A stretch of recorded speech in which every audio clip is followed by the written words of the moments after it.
Hello, everyone. Welcome to Veteran Voices. I'm your host, Mary Kate Soliva. Welcome back to all of you who are joining our show again and again. Great to have you as loyal listeners.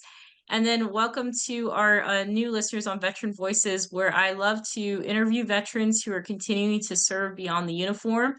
Veteran Voices is part of the Supply Chain Now family, and we are in a proud partnership with the Guam Human Rights Initiative, a nonprofit that is near and dear to my heart, where they're looking at human rights issues impacting Guam and the region through research. You can find more about that organization at guamhri.org.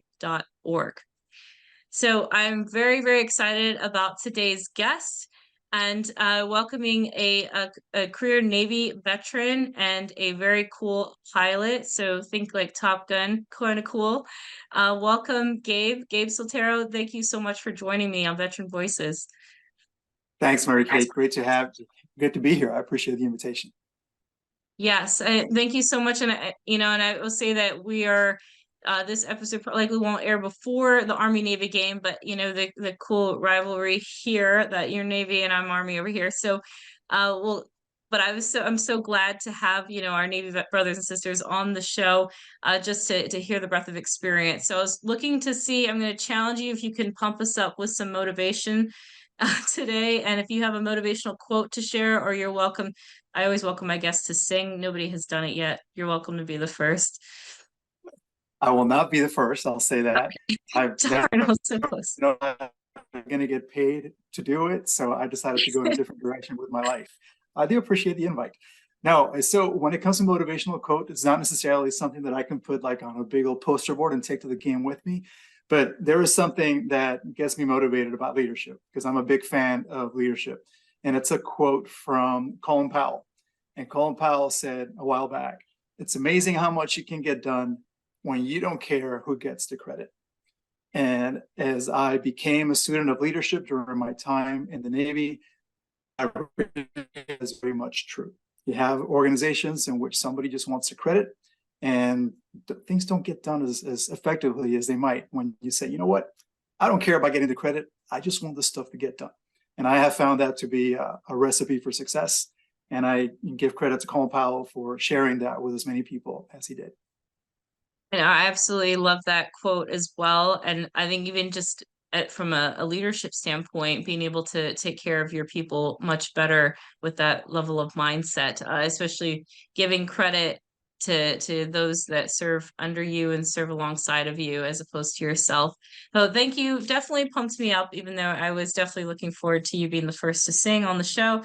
But without further ado, I do want to go back and talk about where you grew up. I love doing this on the show because I think it really just shows a different aspect of us. We end up coming and having this unified rapport of serving, but as far as where we came from and why we joined is different for each of us. So I'd love to hear your story about where you grew up and some anecdotes from that time.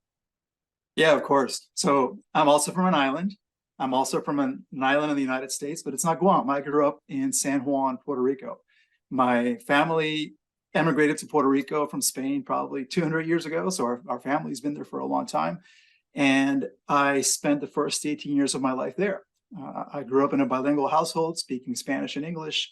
And while we didn't really have a military tradition, my dad did serve in the Air Force many, many years ago after college for a few years and left to start his own business. So as I was growing up, I was not necessarily exposed to a large culture of military service, but I kind of gravitated in that way. And I'm going to say not necessarily because I felt this calling to serve my nation or anything like that. It was actually a lot more basic. I was 18 years old and I wanted to be a pilot. It was as simple as that. And I spoke to some recruiters, spoke to Air Force, I spoke to Navy. Aviation just had a lot more cachet to it. Something about having to go find a ship after you're done with the mission, and the Air Force guys come back and the airfield is the same place they left it. So no shade to my Air Force colleagues, by the way. I just had to get that little dig in. But the possibility of leaving my island, which I love, but when you're 18, you just want to go do something else sometime and just Right. learn about the world. I thought this would be a great opportunity, not to mention if I could get the Navy to pay for college, that would be a bonus. And so that's exactly what I did. I went to college in the States. I held a TC program. I managed to get a scholarship, and that allowed me to, finish my college degree and then be commissioned as an officer in the Navy. And I was accepted into flight training, and I was off to the races. But throughout my entire time growing up, my family always espoused a great love for the United States and everything it stands for, as just this, not just a powerful nation, but also full of ideas about what it's like to be, a democracy, what government should be like. I'm not saying that the United States has it wired, because there's a lot of things we can do better as a country, but I did come up with this great respect for what the U.S. is trying to do as a nation to, move forward the cause of freedom. And all that maybe combined to help me figure out, what, if the pilot thing is pretty cool, but there's maybe a higher thing related to serving your country that maybe I didn't come to fully grasp until after I'd been in the Navy for a few years. And it just kind of hits home. And that was just a cherry on top for me. And I have to ask too, like your family's thoughts when you came home and said, this is what I'm gonna do. What was that like? Yeah, well, for my parents, it was like, yeah, my parents were like, are you sure? They didn't really try to dissuade me. And I think part of it may have been that my dad was doing some math in his head when I said that they would pay for college. And I am the fourth of 5 children. So when I came to him and I said, I got this idea, and I get to do something I really want to do, and I get to go to college for a lot less money, he said, okay. After, my mom kind of thwacked him on the head and said, hey, let's have this conversation, really, for sure. Don't encourage him too much. But we got through it, and I got a lot of support from the get-go. But I was very grateful that I didn't really get a lot of pushback, but instead I got a lot of encouragement to go do what I wanted to do. No, I absolutely love that. And even with your siblings, I mean, the fourth out of 5, did any of your siblings end up joining as well? I'm the only one. The And only one. Wow. Yeah, I will say two others went into government service, but they went in a different capacity, working in the State Department and other areas of the government. But I was the only one who has served in the military. And we're all very close, and they're always telling me that they're very proud of what I did. We're all very proud of each other because we all love each other. But they were always telling me, or they always continue to tell me, how they were very impressed that I took this road. Very happy that a member of our family served. And they've just always been very supportive of our life, even as we were moving all over the world. And I was deployed overseas away from my own wife and kids, and all those experiences that we have when we are serving in the military.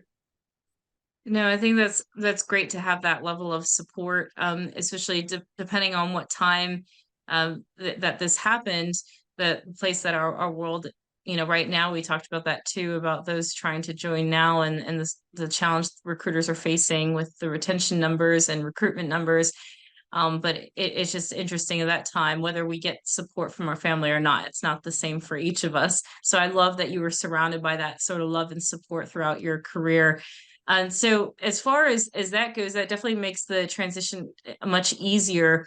But how was that for you, leaving Puerto Rico and going into the Navy, especially going to flight school? You talk us through what that was like for you. Any sort of culture shock there, or Yeah, there was some for sure, right? I went to a world where everybody spoke English 24/7, and that was very different from the environment in Mm. which I grew up. I felt confident enough in my English skills that I was able to get by just fine. And as I finished college and I headed into flight training in Pensacola, it was an eye-opening experience. I think academically I was well prepared, so I felt that I could do well. I'm not going to tell you I aced it, because I did not, but I was able to do well enough, right, to progress. But it was also intimidating. You have a lot of these other people who are very smart, who are very driven, who are very. Some of them arrived into flight training with that, like, their own private pilot's license, just because they have had an opportunity to do that before they began official Navy training. I had none of that. And I was, in a way, thinking to myself, what did I get myself into here? Am I going to fail out of here? Am I going to have to go do something else? Oh my God, what's that going to be? So it was a little scary at times, but I very quickly fell in with a good bunch of buddies.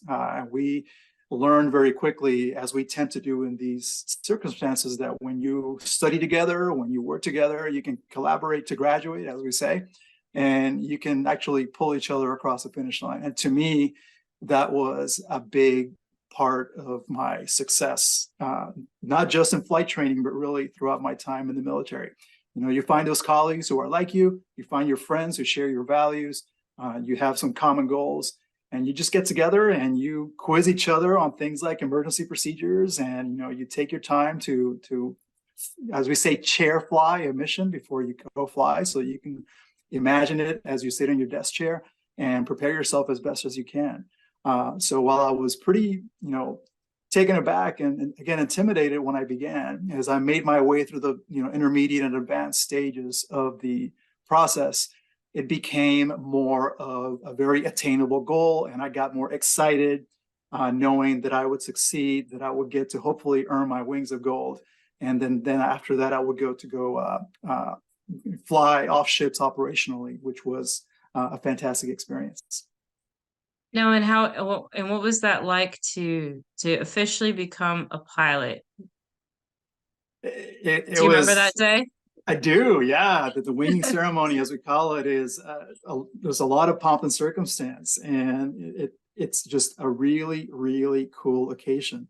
You know, you go from having a very plain uniform to actually having a particular warfare device, as we call it in the Navy, to wear with your uniform. And that's a point of pride for anybody who's been in the military, right? To be able to earn a particular professional qualification, whether it's because you're a right or a combat infantryman, or whether you get to get your qualification as a submarine officer. There's a bunch of different things you can do in the military. And for me to end flight training and get to be called, no kidding, a naval aviator was something that meant and continues to mean a lot to me. And then my parents came, of course. My fiance and now wife also came, and it was a really exciting occasion to be able to mark that milestone. But at the same time, I knew that I was only getting started. Like graduating from school, you have your diploma, and you feel like you're on top of the world, and then you take a breath, and then you say, "Okay, now I need to go to work." So it was, in a way, a bit intimidating too, knowing that I would have to go join the fleet, right? And that would be evaluated on how well I did in the fleet, and which would then help me measure my success, is make sure that I could get it done. Because not everybody gets it done, even after you get to the fleet, even after you have your wings, because it's still pretty hard. But I felt more confident, and I was really excited at the opportunity, and that's what I went to go do. I love that. And it's honestly, I'm not a pilot, went the airborne route, but did not end up flying the plane. But I can only imagine what that was like. And like you said, just being able to earn that any type of qualification, type of badge, there is that sense of pride. And just really curious to what your thoughts was. It feels as cool as the movies. Now, when you sit there and like watch movies like Top Gun, do you have like that sense of relatability?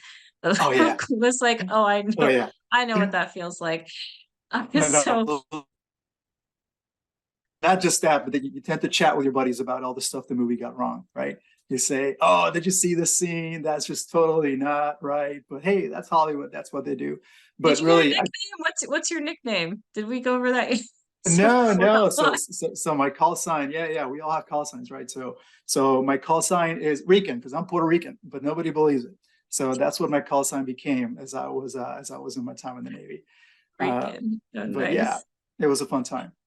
No, I love that. And I'd love to, as far as where did you end up going first, and as well as, do you have a favorite sort of duty location that you ended up throughout your career?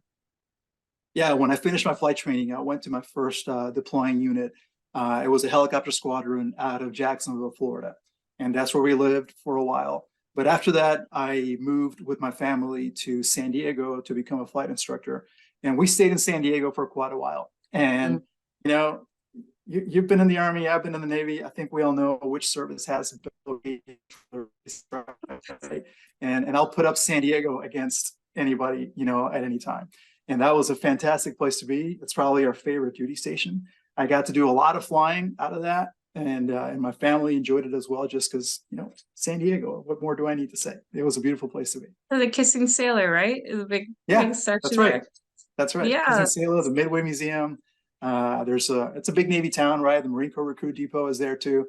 So it does have a large military population. Camp Pendleton is just north of San Diego too, and that's a massive Marine Corps base. So yeah, that was a Can't wonderful deny place that to you be. guys get the water. You get to go and be out by the water where you can throw a stone from us, and we hit probably a farmland. Literally, I do not have been places where it's a government building in the middle of a field, like they just bought the land from a farmer and they put a flagpole there, and there's the army headquarters. It's really not so much. I was like, they put us in Kansas, put us in the middle of nowhere. You guys get to go by the water. So definitely a little bit jealous as far as the locations are concerned. But I love that aspect that you were able to provide some sort of stability, because I've also had other veterans on the show where they talk about having to move. They did have to move their family about every 2 to 3 years, and some of the challenges faced in the family side of the house with that. But being able to be in San Diego, I'm glad that you all were lucky to love that area. And we got lucky. And to be sure, we did move about a dozen times throughout my time in the Navy. We just happened to luck out when it came to the availability of jobs, and maybe a little lobbying on part with my own chain of command to be able to twist arms at the right level, and a little bit of personal lobbying to make it happen. And I'm glad it happened. Well, great. Well, I'm glad that you mentioned with your chain of command, because I'd love to hear about, and feel free to shout them out. Anybody that took you under their wing during your time in service to sort of mentor and help guide you. Yeah, there's more than a few people, right? And this goes from my very first commanding officer. His name is Kevin Lynch, call sign Spike. He was a hard driver and he was very intense. He did it for a reason. That's because he saw in a number of his lieutenants the potential to do what he thought we could do. And I happened to be one of those guys, together with some of my other buddies.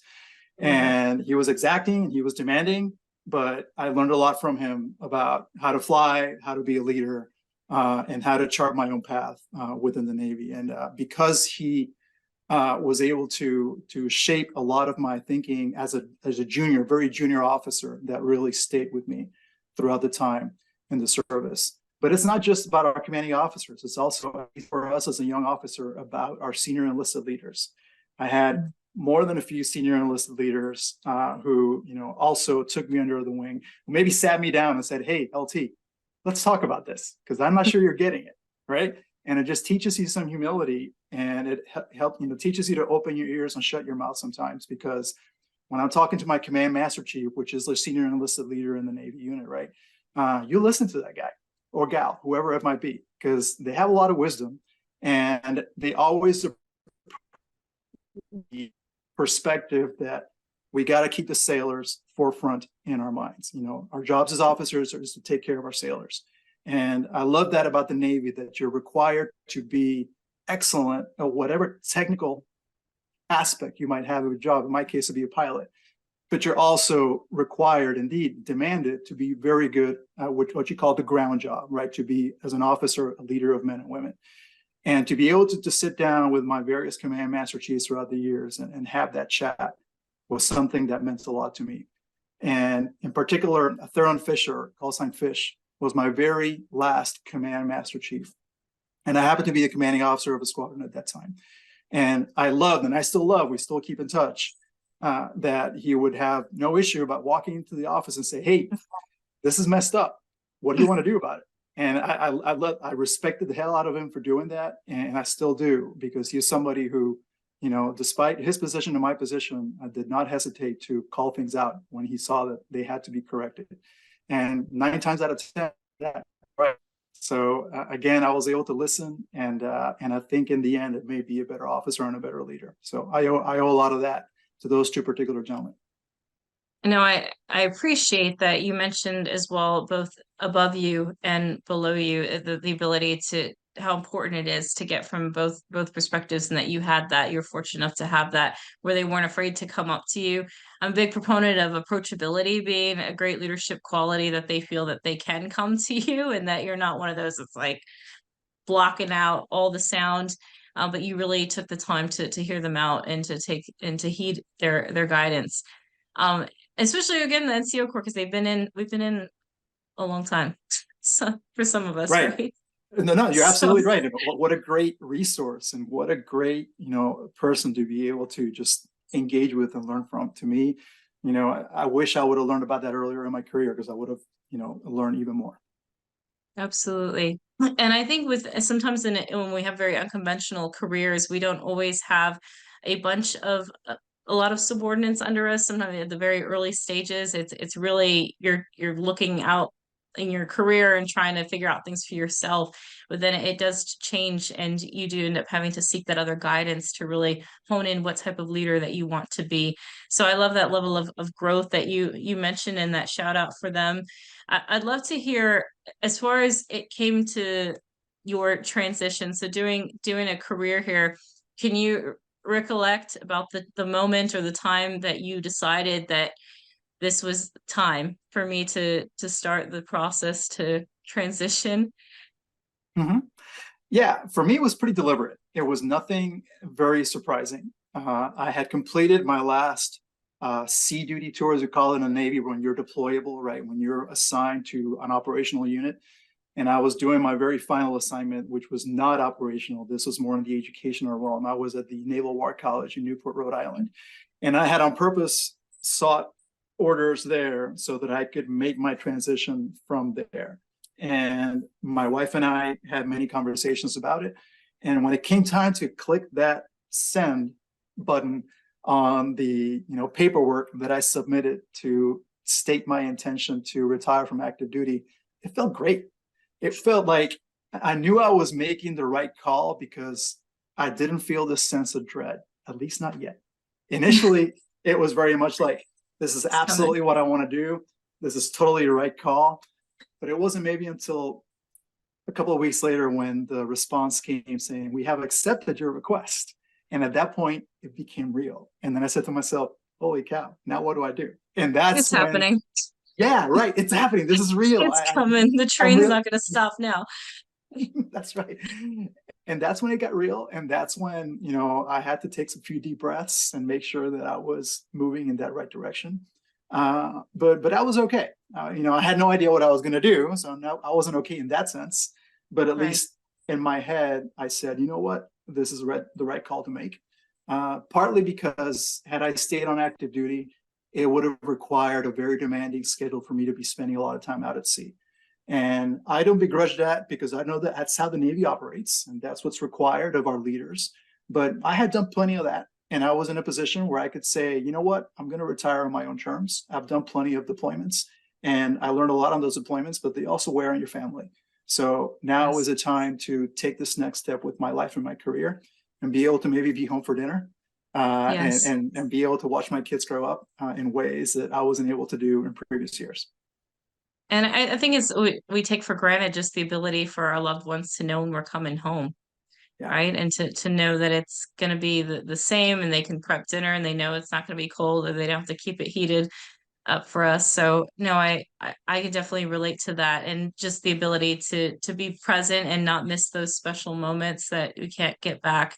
So I was wondering too, with regards to your transition, you went from being this, with lack of better terms, a badass pilot in the Navy, and then, like you said, not sure what you were going to do after. Was there a level of fear there of the unknown, and also wondering, am I going to find something that makes me feel like I did wearing those wings on my chest? Yes, it is incredibly stressful. You realize you've had the coolest job in the world for all these years. So anything beyond that is probably going to be a letdown. And that's what one of my own buddies told me, who had retired a couple of years ahead of me. He said, Gabe, you had an awesome job for all these years, and I hope you enjoyed it, because whatever comes next is not nearly going to be as cool as it was. Like a blow. I said, oh, I got it. Okay, fine. Thanks for sugarcoating it for me, right? But but he was right. And that kind of helped me frame my job search as to to be. And I was able to make my peace with the fact that I had a pretty damn cool job for all those years. And whatever I had to do next didn't have to rise to that level of cool, but it still needed to have a level of fulfillment for me. And so, like many transitioning service members, I used a bunch of different services to help me figure out the things that mattered to me, the place where I wanted to live, the kind of job I wanted to do, the kind of work I wanted to be engaged with. And through a lot of trial and error and really networking, I was able to talk to a bunch of people, learn about what the possibilities are, and get ready for that transition. But I'll tell you what, this, as my retirement date approached, I didn't have a job, and I was still interviewing and sending resumes and doing this and doing that, but I did not have a job lined up right away. And it took me a few more months after my retirement to finally start working full time, because it was hard. It was very hard. But I May I ask finally how got you there, but it took me some time. May I ask how you navigated that time? Because I know for many of our listeners, we have those folks who are still in active duty or those in transition right now. What would sort of your advice be to them, and how you navigated that period, that especially that 3 months once you did retire? How did you navigate? Where did you seek advice, and how did you process that? Yeah, so I was lucky to have, the love and support of my family, which really meant a lot to carry me through this period of uncertainty. One thing better was start networking earlier, and this is something that you hear a lot of people say, but it's true. The earlier you start networking, the earlier you start putting your name out there, the better you're at it. I tell people it's like running a marathon. If you've never run a marathon before, you're likely not going to be able to get out there and run it on day one without any training. You got to start with shorter runs, get your 5K in, get your 10K in, get your long distance runs. And then on race day, you're ready to go. For the job search, it's the same thing. You cannot expect that your first resume is going to look awesome. You can't expect your first interview is going to be perfect and excellent. You got to work on these skills. The whole networking piece, right, of introducing yourself to somebody else, to tell your story about what you did in the military in a way that somebody can understand it, especially if that somebody has never spent a day in the military. That takes practice. And it's not something that many of us, at least not me, gets right out of the gate. And so as I made my own transition, looking back, I wish I would have started doing all this maybe a year out instead of, say, maybe 6 months out, maybe even longer. Some of us, take a little longer to figure that out. It took me a while. And so as I started the networking piece, I started talking to other peers of mine who were, moving away from active duty at the same time. And we supported each other quite a bit. We shared resources. We said, hey, have you heard about this program? I know somebody in such and such company, they're growing. So that whole networking piece is priceless, because you can throw resumes at a wall all day long, but Yes. it is that introduction. It's that talking to somebody who can introduce you to somebody who can introduce you to somebody that gets you to the conversation that is truly going to make a difference. And as I went through the process, I attended a number of sessions with different service providers that we can go into if you like, that helped me get into the right headspace and helped me tell my own story, so that as I retired and moved to a new city with my wife, I was able to rely on our savings a little bit and rely on some of my retirement income and then my wife's income as well, to maintain a sort of lifestyle until I started working full time a few months later. And what I love that you mentioned the networking piece, because we often start too late, but we're also at the same time trying to hang on to the coolness that we're of the job that we were doing at the time. And there's that level of like, at least I did not retire, and I'm actually still serving now within the reserves, but there was that level of like, is this the right time? Should I stay? And the military is a way of making you feel like I feel like you're not going to survive without them. Like, stay on a little bit longer, you can do it, right? And I think what's really important about what your message in particular, in your story, is the family piece, because it's so easy to make the decision without them, but without realizing that they are also going through the transition with us. So I love that throughout your response there, that you just mentioned about sitting down with your wife, having the support from your family, but also having going through those decision points with your family. I think is really important as well, going through that time. So thank you It for that was. piece. Yeah, of course. A friend of mine told me a long time ago, while we were wondering whether or not to leave the service when we were junior officers, maybe about the 8-year time frame. A buddy of mine said to me, never need you more than you need the Navy. And it kind of put things in perspective to make me realize the Navy's a big machine. And if I get hit by a bus tomorrow, the machine will continue. No harm, no foul. Everything's fine. It's just the way things happen. And my family, however, is very much a part of who I am. And even after I depart the service, I'll still have my family with me. So it's important to keep that in mind. And it gave me some good perspective. I even turned in my resignation letter when I was about the 10-year mark, because I was going to do something else with my life. I was in grad school at the time. But I, at the very end, pulled it back just because I was able to figure out a way that allowed me to get some professional success with the support of my family. But as I moved on from active duty after 25 years of service, I'm like, yeah, I'm ready. It's time to move on. It's time to take that next step. And I'm glad I did. I did it on my own terms. And that's the other thing. If you don't do it on your own, the service at some point will say, hey, it's time for you to move on and you need to go. So as much as I had control over that decision, I wanted to make sure that I could execute that. Absolutely. And we all end up hanging up our uniform eventually. So I think what you said, you hit the nail on the head. It's just important to recognize that we are going to hang up our uniform at some point, and you do the best that you can while you're in, and then preparing, like as you mentioned earlier, for those up and coming behind you to be able to take, just make sure they're ready to take hold of the helm, if I put in a Navy analogy there. But I'd love to, yeah, almost. But I'd love to hear about the organizations, the veteran service organizations that assisted you during that time. Feel free to shout out some of those. Yeah, thanks. The thing about the veteran service organizations is that there are so many of them, right? So it can be overwhelming. You talk to veterans these days who maybe retired from active duty or left active duty 20 years ago, and they might tell you, I wish I had all this when I transitioned. And yes, but it can also be a curse in the sense that there's so many.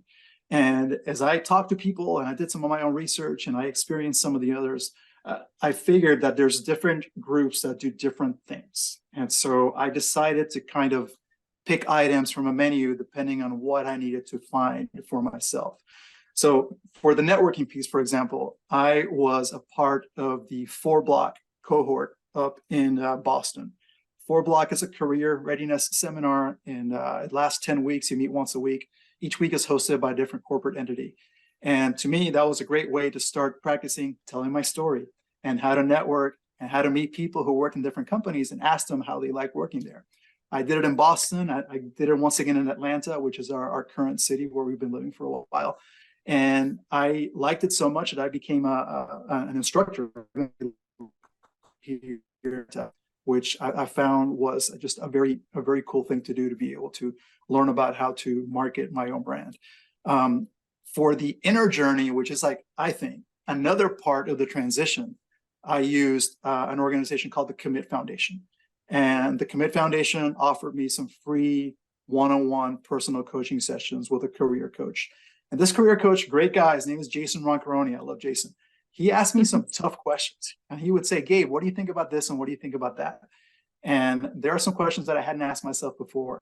And it helped me kind of center myself. It helped me figure out what are the things that truly matter to me. And with this information, how do I go about seeking what I want to do next? So that when I get out of bed in the morning, I can say, I'm doing something that makes me happy, as opposed to saying, I'm doing something because I have to have a job and I have no other choice. And I do realize that many people have to have a job and have no other choice. I was just trying to work as hard as I could to find something as fulfilling as my Navy career had been. So working with the Commit Foundation, and on top of that, I'll mention a third one. It's called Candorful. Candorful offers you a free interview service that you can use. That is just that, very candid. You'll have some mock interviews to somebody on the other side of the screen. And right when it's done, they'll give you feedback right then and there. And that helped me get my confidence level to where I thought it needed to be as I started my job search. Because at that point, this was right before COVID. So in-person interviews were still maybe the norm. And there were some virtual interviews, but not many. So for me, this was kind of, and I wanted to do my best to excel at it. We all know there's different tricks, right? When you're speaking to somebody on a screen. So working with Candorful helped me quite a bit and get to where I wanted to go. So those are 3 of the organizations that I engage with. Again, there's many others, but I found I'll add one more. Hire Yes, Heroes please. USA. Yes. Hire Heroes USA help me with my resume. They have people, again, this is all at no cost because it doesn't cost you anything as a transitioning service member, and gave me some great feedback and offered me, opportunities to engage with somebody who could, tell it to me straight and say, yeah, your resume sucks. Here's why. Let's make it better. And I found that very useful. No, I love that. So like, so you have 4Block, the Commit Foundation, Canderful, and Hire Heroes USA. Mhm. Right? So no, those are fantastic. And I love what you said about just being able to ask the hard questions. And the other thing I was like with the civilians, my friends who've never served in the military, they're like, Mary Kate, I don't love my job. Like I do my job, but the idea of trying to find something that they genuinely love and gives them purpose back isn't something that I realized that they didn't think of in the same way that we do. Because they said we were doing something cool in the military that fulfilled a part of us and became sort of part of our identity or being at the time. And then we try to find something on the civilian side when we get out that's going to also fulfill us. But I thought that was interesting when my transition that my friends are like, I love my job. Like it pays the bills, and then the money that I have that's extra allows me to do the things I do love. But they weren't wrapped around this idea that the pressure like I was putting on myself during transition to say I've got to find something that feels just as fulfilling and makes me feel just as much of a badass, so to speak, as I was when I was on active duty. And I thought that was something interesting that we didn't talk about as much. I thought that was just a thing that other people do, but I find I only related to that with other veterans.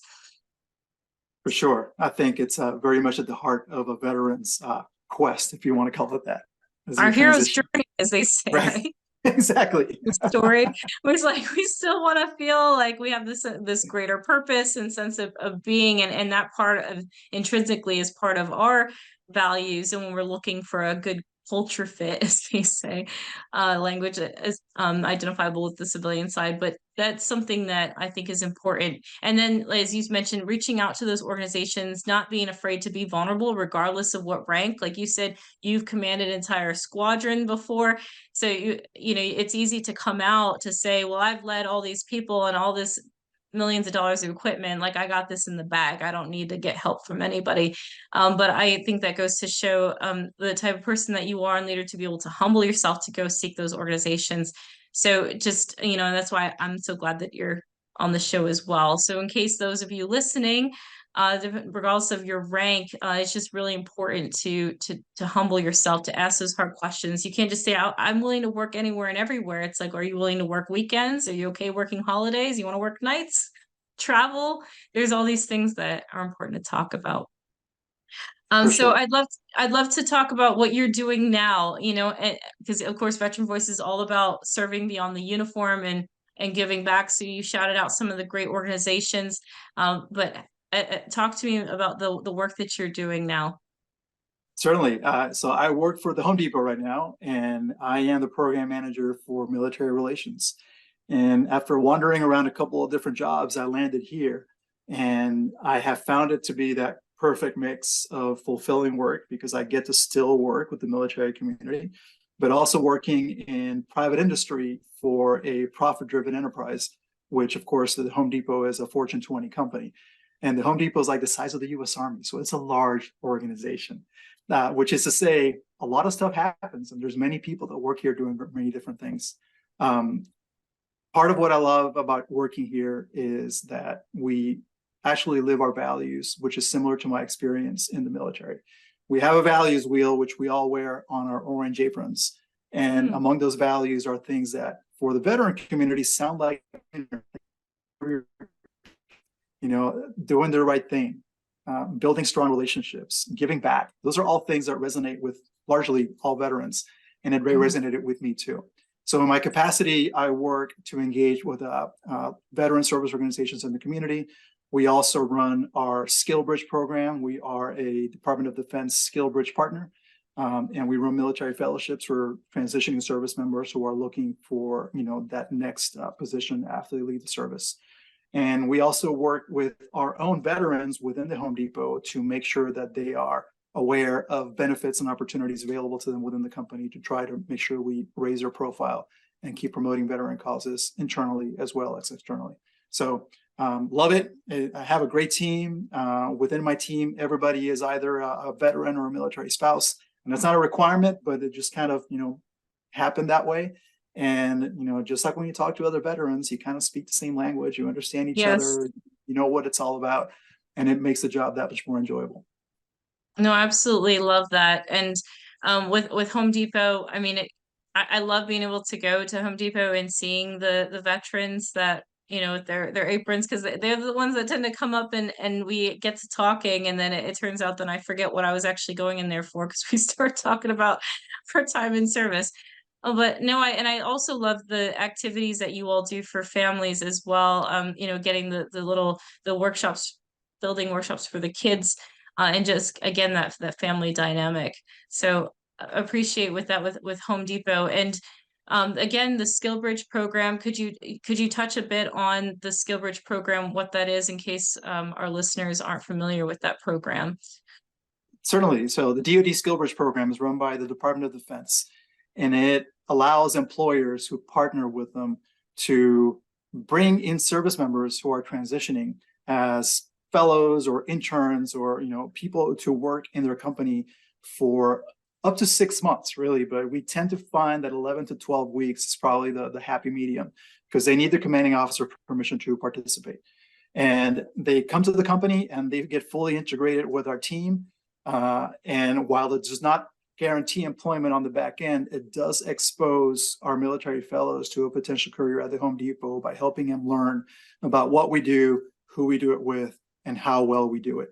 And this is at no cost to any company, because service members are still on active duty. So they're still Right. receiving their full DoD salary and benefits. So from an employer standpoint, it's win-win, right? Because you get to explore potential new talent at a very low risk, but potential high reward. And for the service members themselves, it's also a win, because they get to pursue an opportunity without having to commit to it if it winds up being not the right move for them. But they still get exposed to a potential career path with an entirely new company that's just very different from the military. All those things lead to what I think is a great success. And I'm a big fan of SkillBridge, and realize DoD has put a lot of effort into it. I know there's some grumblings about what may happen to it in the next couple of years, but I hope they continue to use it, because it's a great opportunity out there to do relatively low risk. Yes, and I was fortunate enough to go through a SkillBridge program as well with a different company. And it was just it does allow you to explore and navigate as you're going through that phase of the unknown of what am I going to do? And many of us do end up pivoting something completely different from what we did on active duty. So such a great program, and I agree with you. I do hope they keep it going.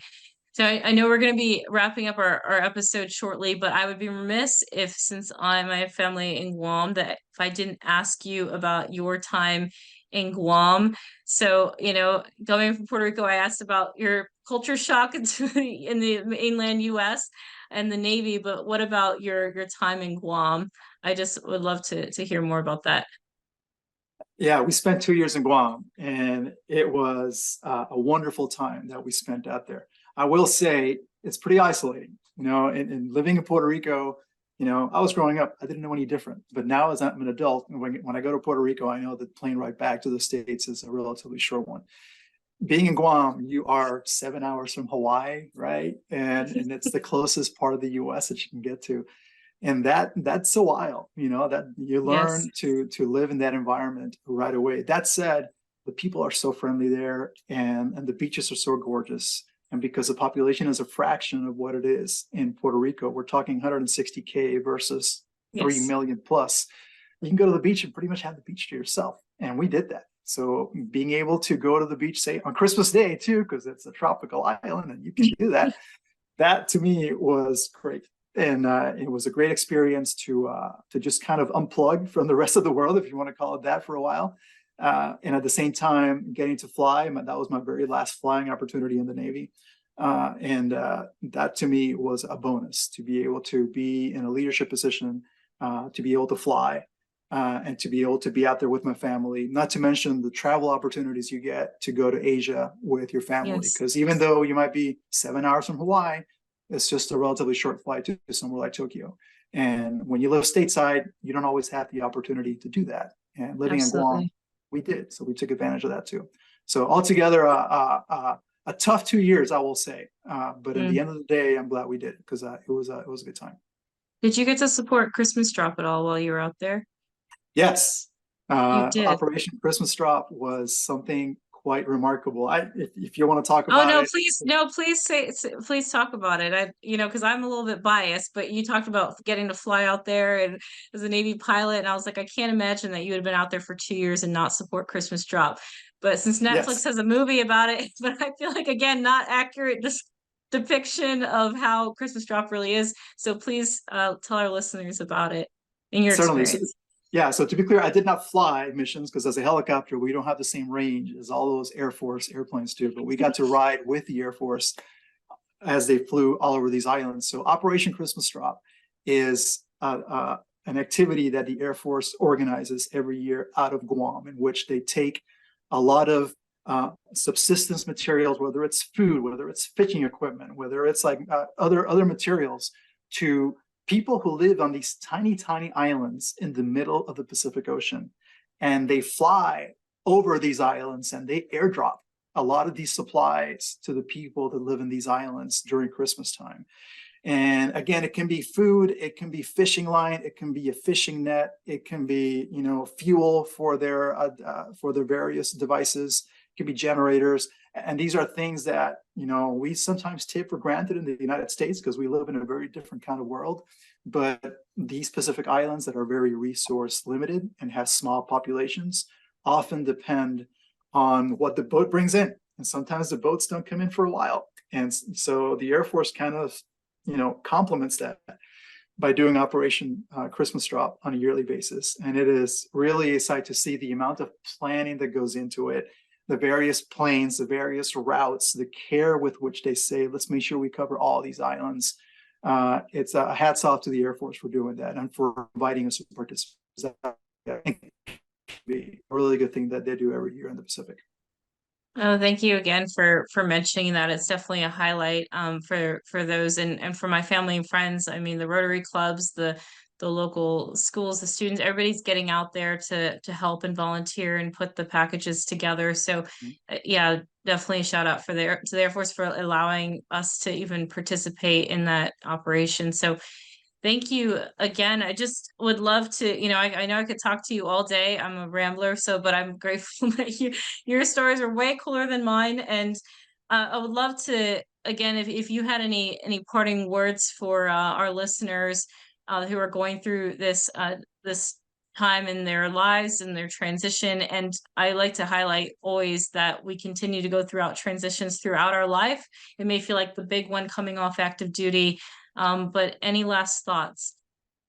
Sure, thank you. I guess a couple things I would say is, as I said earlier, network, network, network. The earlier you start, the better off you'll be. Number two, if you have family and family members, remember that transition is about them as much as it is about you. And if you bring them into the conversation and you make them part of your decisions, I think that's going to lead to better decisions overall. It's something that it's easy to internalize as a military member. And we tend to grow up thinking, I got this, I don't need help. But if you make yourself vulnerable, as you said earlier, I think that will lead to better outcomes. Otherwise, you're kind of going to get stuck in a rut and it might not work very well. And number three, smile. When you introduce yourself to people and you tell your story, if you learn how to do it while smiling, you're going to be more likable. And you know what? People who are more likable are more likely to get that job. So, it's hard for many military members to do because we're like all rigid and set in our ways and we're tough and we're mean and we don't smile. Ask any Marine who's had a service record picture taken, right? They just don't smile. It's part of the thing. As you transition out of the military, it's a different world and you want whoever you're talking to like you. And when you smile, I find it helps. So I'll leave you with that. Oh gosh, I love that last one. I think you're the first guest to add that the advice. We do get the networking, but yeah, smile. Oh gosh, how many DA photos, the military photos that they don't smile, and their shout out to the Marine Corps, smile more. But no, thank you so much, Gabe, for your time and for sharing about your experience as a Navy pilot, a career naval pilot. Thank you for your service and and for, again, for Home Depot for what they do for those in transition with the DoD Skill Bridge program, and leading, taking that charge there to again show how important it is to be able to support one another through this time, and for our listeners to know that you don't have to go through this transition alone. There's those of us who have been there, done that, and happy to help you along the way. So as Gabe said, smile, take hold of the journey, and include your families in the process. So again, thank you all for joining us on Veteran Voices. Hope to see you here again next time. Again, Veteran Voices is part of the Supply Chain Now family. You can get our podcast wherever you get your podcasts from. And we are also in proud partnership with the Guam Human Rights Initiative. Again, you can learn more about them at guamhri.org. And we hope to see you here again next time. Be good and be the change that's needed. Thank you. We'll see you next time.